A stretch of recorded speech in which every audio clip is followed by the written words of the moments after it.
Okay, thank you so much for the invitation, and I will give this speak in English because I don't speak very much French anyhow.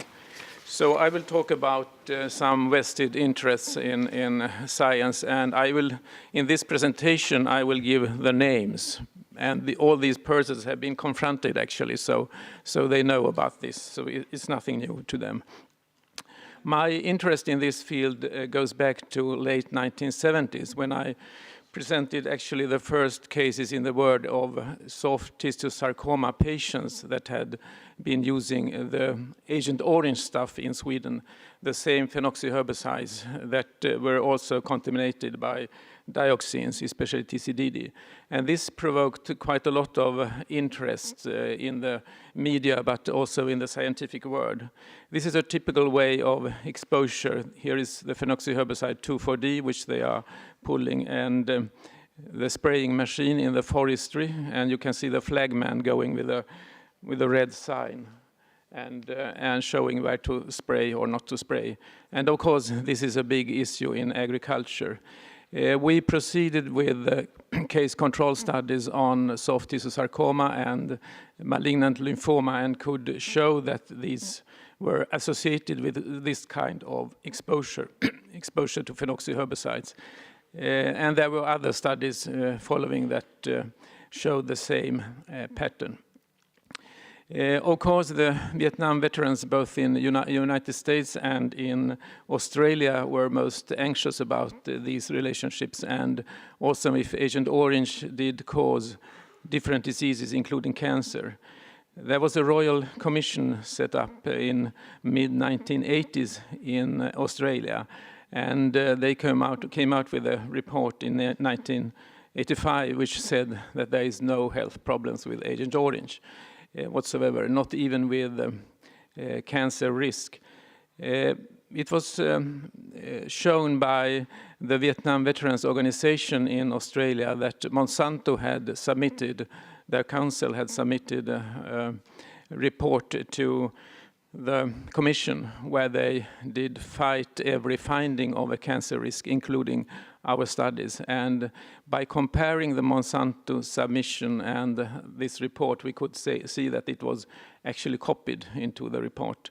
I mean, the Monsanto wrote most of this chapter. We rebutted this, of course.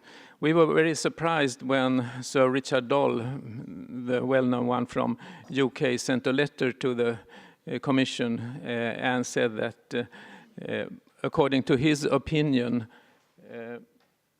our studies should no longer be cited as scientific evidence of a cancer risk. And he said even that TCDD, contaminating dioxine in phenoxyherbicides, is not carcinogenic. We approached Sir Richard and wrote a letter to him, and he said, I think that's okay what I'm saying. Why don't you pop in for lunch next time you come to Oxford? And I was also at an IARC meeting where I had the first talk and confronted him with this. He gave the next talk without acknowledging anything about what he did in Australia. So by an investigating journalist, Martin Walker, it was found out that he was on the payroll for Monsanto since 1979. Actually, at the time when he wrote The Causes of Cancer with Richard Peter, which Richard Clapp mentioned previously. So he was paid by $1,000 per day, and this was increased to $1,500 per day for his work for Monsanto. And of course, if he had reported this, it would have given another impact of what he wrote and what he said in different circumstances. So this is a conflict of interest that is not shown. Anyhow, there were lots of studies on dioxins and phenoxyherbicides, and as you know, TCDD was evaluated by IARC in 1997 as a complete carcinogen. So it was 20 years after our first case study of exposed cancer patients. There were, of course, also reactions in Sweden. Here we have a number of persons at the Karolinska Institute Hans-Olof Adami, which is a rather well-known epidemiologist, and also some other persons, Anders Ahlbom at Karolinska Institute, very much involved in the telecom issue now, and a couple of others. They wrote first a newspaper article and then also published this in Bioelectromagnetic Science newsletter about experts who talk rubbish. And I was one of the experts, although not named in the article, which was quite a rude statement and nasty thing of scientists. But I think that many scientists are not what we should think about them. We showed all these things in an article in American Journal of Industrial Medicine back in 2006, where we presented these details. Trikopoulos and Adami, they went also into the mobile phone issue. And back in 2001, INSCIP presented a study in the United States of mobile phone use and the risk for brain cancer. And as you can see here, there was an editorial in New England Journal of Medicine where these two persons say that this study allies fears raised by alarmist reports that the use of cellular telephones can cause cancer. But the latency period, the time of use, was only 5 years in that study. And as you can understand, it's not possible to make any conclusions with only 5 years use of a mobile phone if there's a cancer risk or not. So this was some kind to get rid of any discussion that there could be a risk. IARC, there were many studies coming up, like the interphone study, for example, and our studies in that area too. And IARC had in May 2011 a meeting to evaluate the carcinogenic risk of radio frequencies. The chair was Jonathan Sammet from United States, and the epidemiology group was to be chaired by Anders Ahlbom from Sweden, the same Ahlbom who wrote the article about scientists who talk rubbish, and also who had declared, he was part of the interphone study, he had declared before the study started that risk for brain cancer is biologically bizarre from mobile phones. It was only one day before the meeting started that it was revealed that Anders Ahlbom had a conflict of interest, because he was on the board of his brother's lobbying firm in Brussels, and he had been there for a while. And he had never declared this in any articles that he wrote, or he didn't declare this in the conflicts of interest statement before IARC. So he was actually refused to come to the meeting, and this was only the day before the meeting was to start. And I mean, he would have a very important position as the chair of the epidemiology group. As you know, the monograph came out and came to the conclusion that there is a group 2B, a possible carcinogenic effect by radio frequencies. And as you may know, this hasn't had any impact in the world on as to precaution. On the contrary, WHO stated in a fact sheet only some weeks after this evaluation by IARC that to date no adverse health effects have been established as being caused by mobile phone use. Tissue heating is the principal mechanism, the interaction between radio frequency and human tissue. So after all, IARC is part of WHO, so one has to ask what's going on and what are they doing within that agency. It has been impossible to get information about who has written this fact sheet at WHO. They haven't responded to those questions. Well, there have been several studies in this area. So last year we used the Hill viewpoints that were used for smoking and lung cancer. They discussed as an epidemiologist we usually say it's an association and it's not a cause. But Hill created 9 items to discuss causation versus association. And we used these criteria by Hill, and we could show actually that most of these criteria were fulfilled, and that radio frequencies should be regarded as causing brain cancer, and according to IARC it should be group 1 instead of group 2B. Last year we published actually 5 papers on this issue.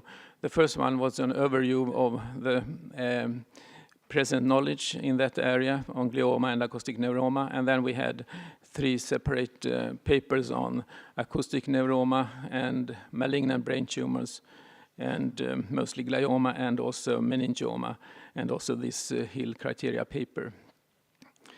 This is what comes out then from the protection agencies in the Nordic countries.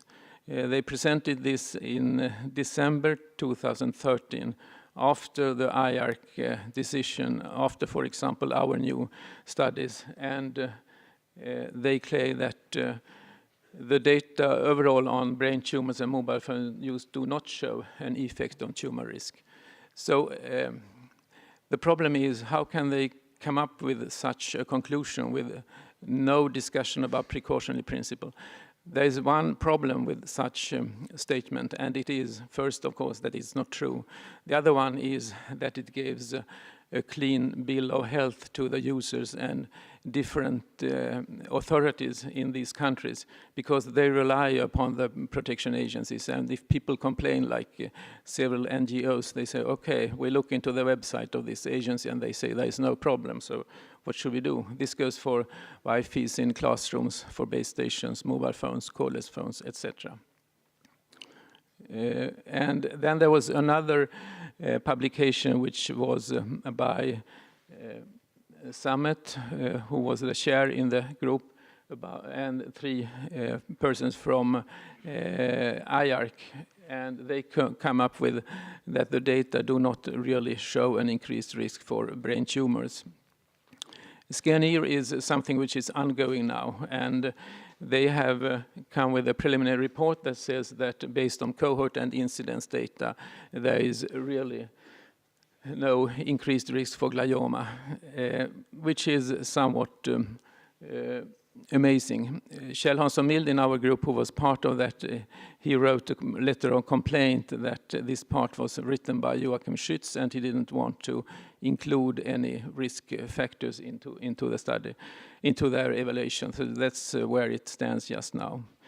They usually use the incidence of brain tumors in Sweden to say that there is nothing going on. This is the cancer data. But if you look into the hospital data, here are records on brain tumors in the hospital records in Sweden. The blue line is the increase of mobile phone use in Sweden, and the red one is the registration of brain tumors. And as you can see, since 2008, there is a sharp increase, which is significant, 4% per year more brain tumor cases, which is about a lag time of 4 years since the real increase in the use in 2004. And the same goes on for the death register, where there is a sharp increase of about 20% during the recent years. This is our new data on glioma risk, which shows that using the wireless phones cumulative up to 10,000 hours, and the bottom line gives an increased risk of about 3 for glioma. This is just published, and it's very significant. And also that the risk is highest for the ipsilateral use. You can see the red line, and it's significant, of course. Whereas on the contralateral use on the other side, than a brain tumor is, the risk is much lower. And you can also see that there seems to be a late effect, a few years before the diagnosis. You see a curve up, and then of course that the risk increases with time. So it could be both an initiation and a promotion in these studies. So what's going on? Maybe it's lawyers who are doing the job. There are 2 cases in one in Europe and one in Israel with compensation, and of course this is going on in USA now after passing the FRI hearings. This is the last WHO statement, and it's also my last slide, which is just a few weeks ago. No adverse health effects have been established as being caused by mobile phones use. A most surprising statement by WHO. Who are they protecting? Public health or impressive industry? Okay, thank you. This was a very sharp presentation.